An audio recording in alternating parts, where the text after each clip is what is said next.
महाराष्ट्र विधिमंडळाच्या नागपूर येथे सुरू असलेल्या हिवाळी अधिवेशनाच्या 5व्या दिवशी 12 डिसेंबर 2025 विविध मुद्द्यांवर सत्ताधारी आणि विरोधकांमध्ये खडाजंगी झाली. अधिवेशनातील प्रमुख घडामोडी: आमदार प्रसाद लाड यांना विजेचा धक्का. विधान परिषद सभागृहात प्रश्नोत्तराच्या तासादरम्यान भाजपा आमदार प्रसाद लाड यांना माईकचा 2 वेळा विजेचा धक्का. शॉक बसला. सभागृहातील माईकची दुरुस्ती करण्याची मागणी यावेळी करण्यात आली. एफडीच्या कामावर चर्चा. अन्न व औषध प्रशासन एफडीए विभागाच्या कामावर सभागृहात सत्ताधारी पक्षांच्या आमदारांनीच प्रश्न उपस्थित केले. मोर्चे आणि निदर्शने.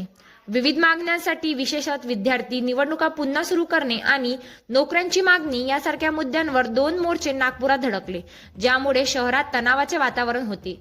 मुख्यमंत्री आणि इतर नेत्यांची उपस्थिती. मुख्यमंत्री देवेंद्र फडणवीस आणि इतर प्रमुख नेते विधान भवनात उपस्थित होते. विधेयक पारित.